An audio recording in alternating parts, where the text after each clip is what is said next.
Bloody woman.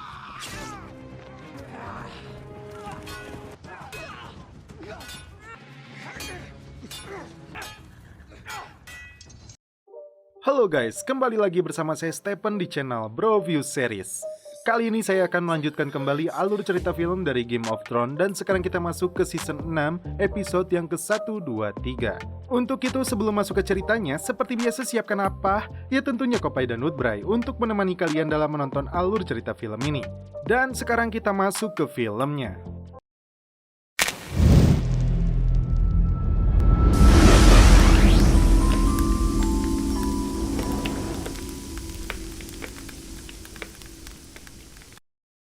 Di awal film, diperlihatkan tubuh Jon Snow masih tergeletak tidak bernyawa setelah mendapat serangan dari Elliser dan para pengkhianat. Davos yang bermaksud keluar karena mendengar gonggongan serigala terkejut saat melihat jenazah Jon Snow. Dolorous Edd dan beberapa prajurit Nightwatch yang setia kepada Jon tidak menduga dengan kejadian ini. Mereka kemudian membawa jenazah Jon Snow ke dalam ruangan dan dibaringkan di sebuah meja. Mereka sangat yakin pelakunya adalah Elliser. Tak lama kemudian, Melisandre yang mendengar keributan ikut terkejut karena dalam penglihatan apinya dia melihat Jon Snow akan bertempur di Winterfell. Di ruangan terpisah, Elliser, Bowen, dan Othel mengaku kepada seluruh pasukan Gagak bahwa merekalah yang telah membunuh Jon Snow. Perbuatan itu dia lakukan karena Jon Snow dituduh melanggar sumpahnya membiarkan para Wildlings yang mengancam keselamatan mereka melewati gerbang. Sedangkan Davos dan para Gagak yang setia kepada Jon akan mempertaruhkan nyawa mereka untuk melakukan balas dendam kepada mereka. Karena jumlah mereka yang sedikit, Davos memiliki rencana dengan meminta bantuan kepada orang-orang yang berhutang budi kepada Jon. Edd kemudian menyelinap pergi untuk mencari bala bantuan. Sementara itu di Winterfell, Ramsay menyaksikan jenazah Myranda yang telah mati terbunuh. Dia berjanji akan memburu pelaku pembunuhannya dan membalasnya 1000 kali lebih sakit. Namun tetap saja, kesedihan Ramsay tidak menutupi dirinya sebagai seorang psikoplok keji. Dia menyuruh pelayannya untuk menyajikan tubuh Myranda itu sebagai hidangan anjing. Bolton memberikan pujian kepada anak sulungnya ini karena telah berhasil memenangkan peperangan melawan Stannis. Meskipun mereka sendiri belum mendapat jawaban tentang siapa yang telah membunuhnya. Satu hal yang disesalkan Bolton terhadap Ramsay karena permainannya, kini mereka kehilangan Sansa Stark dan Theon. Sansa sangat penting bagi mereka karena tanpa dia, Ramsay tidak akan memiliki pewaris kerajaan utara. Di dalam hutan bersalju, Sansa dan Theon berlari sekuat mungkin menghindari kejaran pasukan dan anjing pemburu yang dikirim Ramsay. Tak cukup berlari, mereka juga harus melintasi sungai dengan airnya yang sangat dingin. Setelah melintasi sungai tersebut, mereka beristirahat di bawah pepohonan yang tumbang sambil menghangatkan diri. Tak berselang lama, para pemburu mencium keberadaan mereka.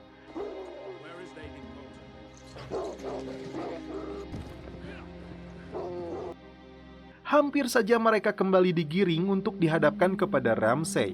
Namun beruntung, Brienne dan Podrick datang tepat waktu untuk memberikan pertolongan. Pertarungan berlangsung cukup sengit. Beberapa dari mereka berhasil dihabisi oleh Brienne. Begitupun dengan Podrick, meskipun bukan ahli bertarung, dia berhasil mengimbangi kemampuan lawannya hingga Theon datang untuk membantunya.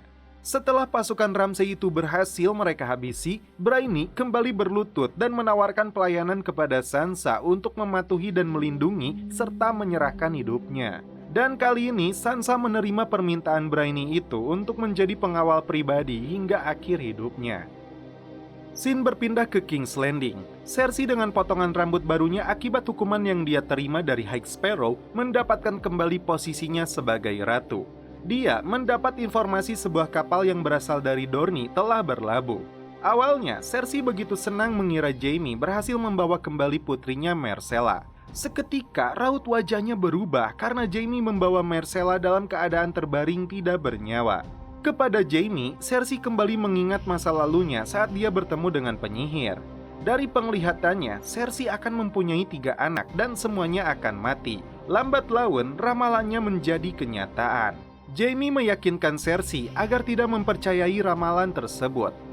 Dia berjanji akan merebut segala yang menjadi hak mereka. Di dalam selnya, Lady Margery dipaksa untuk mengakui dosanya di hadapan Septa Unella. Hampir saja mendapat penyiksaan kembali, High Sparrow datang mencegahnya. Dia mengatakan hanya pengakuan dosanya yang dapat menghentikan hukuman yang lebih berat kepadanya. Di kerajaan Dorne, Pangeran Doran mendapat informasi mengejutkan jika Myrcella telah tewas akibat racun. Namun tiba-tiba, Ellaria Martell menusuk Doran hingga tewas. Nasib naas diterima juga oleh Tristan, anak dari Doran. Dan itu artinya kerajaan Dorne kini dikuasai oleh Ellaria dan putri-putrinya yang menaruh dendam mendalam kepada keluarga Lannister. Tyrion dan Varys berjalan menyusuri kota Meereen menggunakan pakaian pedagang agar para Son of Harpy tidak mencurigai mereka sebagai penasehat kerajaan yang dikuasai Daenerys. Tyrion kemudian memberikan koin untuk seorang wanita miskin agar bisa membelikan makanan untuk anaknya. Mereka juga menyaksikan beberapa mantan budak yang sedang berkumpul dan meneriakkan kekecewaan karena Daenerys dianggap telah meninggalkan mereka di tengah ketakutan akan ancaman kelompok Son of Harpy. Situasi kembali mencekam setelah armada milik pasukan Daenerys terbakar hebat akibat ulah kelompok pemberontak itu. Sementara itu Jorah dan Doraki sampai di pegunungan yang berada di wilayah utara untuk mencari keberadaan Daenerys. Yang pertama mereka temukan adalah sisa-sisa tulang domba yang hangus akibat semburan naga. Selintas, Jorah kembali melihat tangannya yang tertular penyakit Grayscale. Di pegunungan yang sama, mereka melihat jejak gerombolan berkuda dari klan Dothraki yang mengepung seseorang. Cincin milik Daenerys berhasil ditemukan di area rumput tersebut. Dan itu artinya Ratu Naga itu menjadi tawanan mereka. Daenerys sendiri dipecut oleh salah satu komandan Dothraki untuk berjalan di tengah ribuan klan yang pernah dia pimpin bersama mendiang suaminya. Sesampainya di sebuah lokasi, Daenerys dihadapkan kepada pimpinan mereka yang bernama Khal Moro. Dua istrinya meminta Khal segera memenggal kepala wanita ini sebelum dia memantrainya. Sebelum menjadi hidangan celepot, Daenerys mengungkapkan identitas dirinya dengan beberapa gelar yang dia miliki. Moro terkejut saat mengetahui dulunya dia adalah istri dari Khal Drogo, putra dari Khal Barbo. Larangan bagi mereka untuk meniduri mantan istri seorang Khal. Meskipun ikatan tangannya telah dilepas, namun Khaleesi tidak akan diantarkan kembali ke Meereen. Sesuai adat mereka, para jandoi Khal harus menetap di Vaes Dothrak, tepatnya di Kuil Dos Kellyn. Kali ini diperlihatkan Sansa Stark yang harus melalui berbagai ujian untuk menjadi seorang faceless. Arya harus rela menjadi seorang pengemis yang tidak bisa melihat dan hanya membawa sebuah mangkok meminta belas kasihan dari orang yang melintas. Tiba-tiba, wanita seniornya datang memberikan sebuah tongkat dan memaksanya untuk bertarung. Karena tidak bisa melihat, Arya sama sekali tidak bisa memberikan perlawanan. Kembali ke Castle Black, Elysir dan para pengikutnya datang untuk memberikan kesempatan kepada Davos dan rekan-rekannya untuk menyerah sebelum malam tiba. Davos mencoba mengulur waktu karena kesempatan mereka untuk hidup berada di tangan Dolorous Edd yang sedang mencari bantuan. Meskipun tidak percaya dengan Dewa Api, namun Davos pernah menyaksikan si rambut merah itu melakukan sesuatu yang tidak masuk akal. Pertanyaannya, apakah Melisandre mampu mengembalikan hidup Jon? Film pun berlanjut ke episode 2. Di dalam sebuah gua, Brandon dan si kakek yang dijuluki Gagak Bermata Tiga mengajak putra Ned Stark ini untuk menjelajahi masa kecil ayahnya. Mereka menyaksikan Ned Stark dan adiknya Benjen Stark sedang berlatih pedang. Tak lama kemudian, datang juga Bibi Lyanna menunggang seekor kuda putih. Bran tidak menduga sosok Hodor yang bernama Ashley Wylis, keturunan raksasa yang selama ini menjaganya, ternyata saat mudanya dia bisa berbicara. Meskipun Bran sangat senang dengan penyelaman masa lalu keluarganya, namun si kakek tidak bisa membiarkannya masuk terlalu lama. Pengalaman itu dia ceritakan kepada Mira yang masih meratapi kesedihan akibat kehilangan saudaranya Jojen. Seperti yang sudah diramalkan, Mira mendapat tugas penting untuk membantu Bran dalam perang besar yang akan segera terjadi. Malam hari, Elysir memperingatkan kepada Davos karena mereka telah kehabisan waktu, sementara Edd yang mereka harapkan membawa bala bantuan tidak kunjung tiba. Tidak ada pilihan, Davos dan para kesatria gagak yang setia kepada Jon akan meladeni pertarungan mereka dibantu Samar hingga titik darah penghabisan. Saat pintu hampir saja dijebol, tiba-tiba raksasa Wildings menjebol gerbang. membanting orang yang mencoba memanahnya hingga tewas. Eliezer dan para pengikutnya langsung ciut menjatuhkan pedang mereka. Ed berhasil membawa bala bantuan dari kaum Walding yang berhutang nyawa kepada Jon. Eliezer dan para pemberontak akhirnya dijebloskan ke dalam sel penjara. Setelah itu, Tormund menyaksikan jenazah dari Jon Snow yang penuh dengan luka tusuk. Di King's Landing, sebagian warganya bersorak dan bergibah tentang Cersei yang sempat diarak akibat dosa-dosanya. Tanpa dia sadari, si provokator tersebut mati di tangan Kingsguard barunya Cersei saat dia sedang kencing. Algojo ini kemudian mengawal Cersei untuk menghadiri pemakaman putrinya. Namun, para pengawal kerajaan menghadang meminta ratu untuk tetap berada di Red Keep sesuai perintah raja. Di depan jenazah Myrcella, Raja Tommen sangat menyesal karena kekuasaannya sama sekali tidak bisa melindungi ibu dan istrinya dari Fat militan. Jaime memberikan dorongan agar Tommen tetap tegar dan meminta maaf kepada ibunya. Saat High Sparrow datang, Tommen meminta kepadanya agar bisa bertemu dengan istrinya, namun dia menolak karena seorang raja pun harus menunggu. Jaime kemudian melontarkan ancamannya karena pria tua ini telah berani memenjarakan Cersei. Tidak ada sedikit pun rasa takut meskipun Jaime hampir mengeluarkan pedangnya, karena ternyata para Sparrow selalu berada di belakang untuk melindunginya. Kematian bukanlah akhir. Meskipun mereka berasal dari kaum miskin yang tidak memiliki nama dan gelar, tapi kebersamaan mereka mampu menggulingkan sebuah kerajaan. Tommen terpaksa mengurung ibunya di dalam kamar karena dia khawatir jika ibunya melanggar aturan Sparrow, maka dia akan kembali dijebloskan ke dalam sel. Di dalam istana kota Meereen, Tyrion, Varys, Missandei, dan Grey membahas pelaku pembakaran armada yang sampai saat ini belum tertangkap. Kekuatan pasukan mereka semakin melemah setelah Astapor dan Yunkai berhenti meminta bantuan karena para maester mengambil alih kedua kota tersebut. Sementara itu di luar Meereen, seluruh Slaver Bay kembali menjadi tempat perbudakan. Karena kekuatan pasukan Daenerys semakin melemah, Tyrion mengusulkan untuk melepaskan dua naga yang dirantai di bawah piramida. Kekuatan dua naga itu tidak boleh disia-siakan. Sejauh pengetahuannya, menurut beberapa maester, kecerdasan naga melebihi manusia. Mereka dapat membedakan orang yang bermaksud buruk dan berniat baik. Untuk mengujinya, Tyrion memberanikan diri mendekati dua naga tersebut.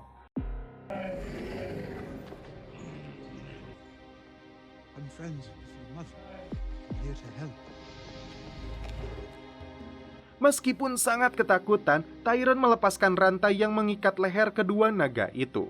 Seakan berhadapan dengan kucing Persia, si Boncel ini mengajak ngobrol binatang paling berbahaya ini.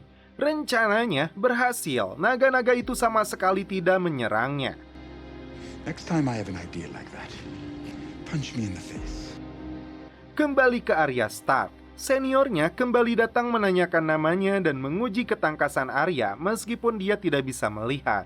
Arya tidak mampu dan kembali mendapat pukulan hingga tiba-tiba Jaqen datang. Berbagai pertanyaan dilontarkan agar Arya melupakan semua jati dirinya sebagai Arya Stark, menjadi seorang gadis yang tidak bernama dan bukan siapa-siapa.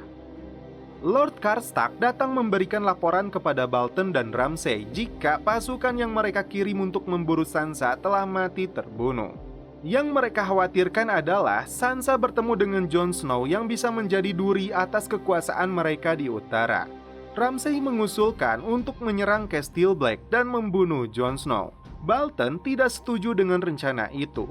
Membunuh seorang Lord Commander yang memimpin pasukan Nightwatch sama artinya melawan seluruh suku yang berada di utara. Namun, Karstark mendukung rencana tersebut karena sakit hatinya setelah Robb memenggal kepala ayahnya. Tak lama kemudian, Maester Wolkan memberi kabar bahagia jika istrinya telah melahirkan seorang putra. Bagi Bolton, ini kabar gembira, namun tidak bagi Ramsay. Saat dia mengucapkan selamat kepada ayahnya, ini yang terjadi. Psikoplok yang sangat durhaka rela membunuh ayah kandungnya sendiri demi sebuah kekuasaan. Wolkan kemudian diperintah untuk mengirim gagak ke seluruh utara jika ayahnya tewas diracun oleh musuh. Rencana keji kedua yang dilakukan Ramsay adalah menghidangkan Lady Walda dan bayinya yang baru saja lahir ke anjing-anjing pemburunya yang kelaparan. Di dalam hutan, Brainy memberitahu Sansa jika mereka pernah bertemu dengan adiknya Arya dalam kondisi baik. Theon sendiri memutuskan untuk kembali pulang ke rumahnya di Pulau Besi, meskipun dia ingin sekali mengawal Sansa menuju Castle Black. Di Iron Island, Yara memberikan laporan kepada ayahnya jika para Glover telah merebut kembali Deepwood Motte. Dan itu artinya benteng terakhir mereka di daratan itu telah diambil alih oleh musuh. Kerajaan mereka hampir runtuh, namun ayah Theon ini masih tetap keras kepala. Saat dia hendak menyeberangi jembatan, seseorang yang memanggilnya saudara mencegatnya. Pria ini telah lama memendam rasa benci yang begitu kuat kepada Greyjoy. Dan akhirnya, Raja Iron ini dilemparnya ke bawah hingga tewas. Yara tidak menduga ayahnya akan tewas terbunuh. Dia bersumpah akan mencari pelakunya. Sesuai aturan kerajaan, sebelum para Kingsmoot memilihnya, Ironborn tidak berhak berada di bawah kekuasaannya. Kembali ke Castle Black, Davos meminta bantuan Melisandre untuk menggunakan sihirnya menghidupkan kembali Jon Snow. Si wanita rambut merah ini merasa ragu karena dia sama sekali belum pernah mencobanya. Keraguannya bertambah besar karena kemenangan yang dia lihat dalam api itu ternyata bohong yang berakibat Stannis dan pasukannya mati. Karena Davos mendesaknya, Melisandre pun mencoba sihirnya. Setelah membersihkan darah di tubuh Jon Snow, Melisandre mengucapkan mantranya. Setelah menyelesaikan mantranya, tidak ada sedikit pun perubahan. Percobaan ini dianggap gagal. Semua orang meninggalkan ruangan ini kecuali Summer. Namun tiba-tiba ini yang terjadi.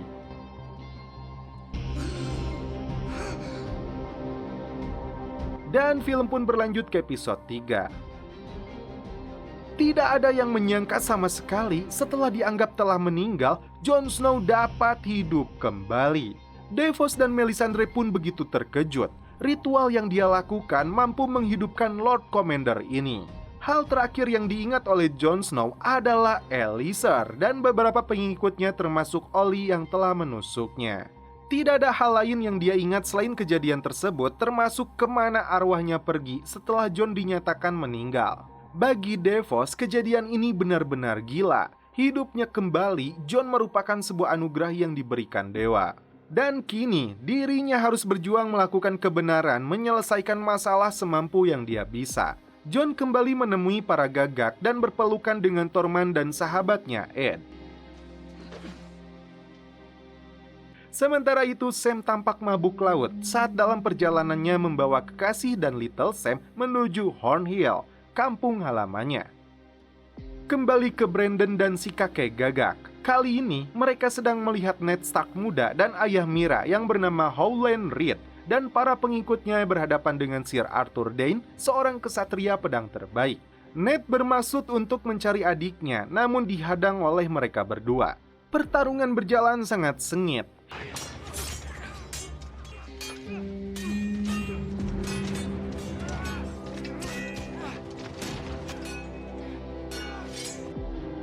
Hingga menyisakan Ned dan lawan terbaiknya.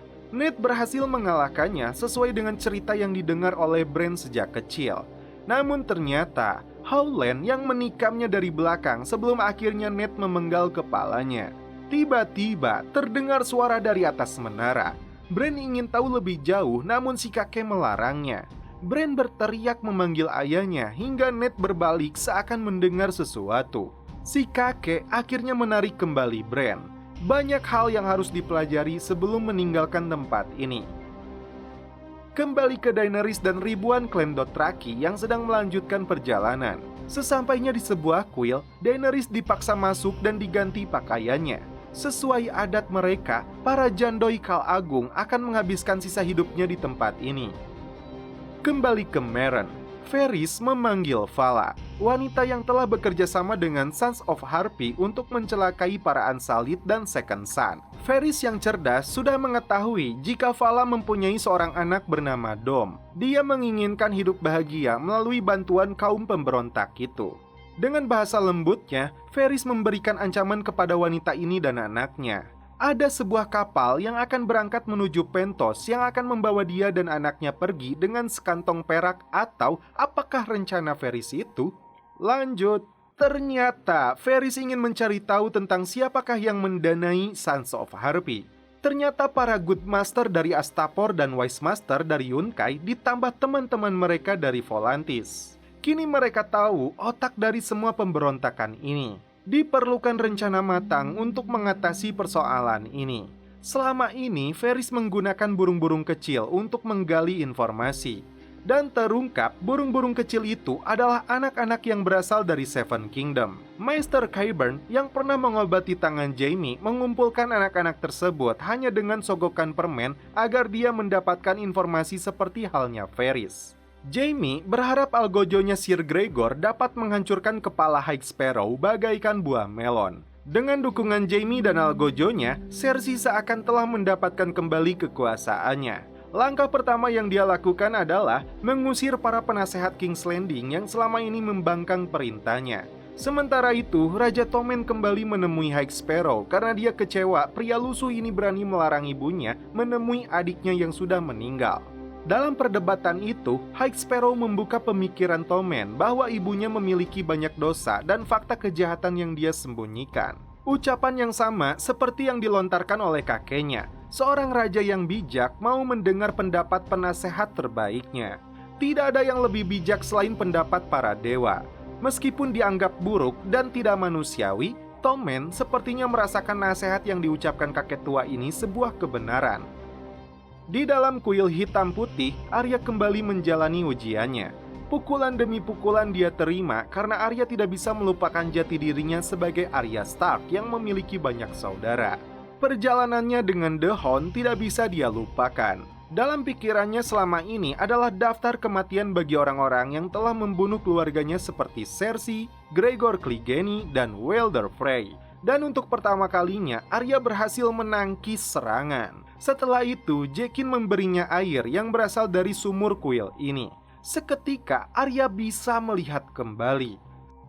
Salah seorang petinggi wilayah utara bernama Lord Amber datang menemui Ramsay setelah dia tahu Bolton telah tewas. Bukan orang bodoh, dia yakin Ramsay telah sengaja membunuh ayahnya sendiri. Ramsay memahami betul tentang ancaman Jon yang kini dibantu para Wilding dengan jumlah yang sangat besar. Mereka harus bekerja sama untuk melawannya, meskipun Ramsay meremehkan Jon.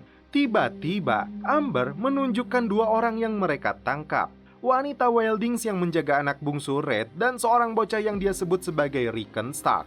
Sebagai buktinya, dia menunjukkan kepala serigala yang mereka bunuh.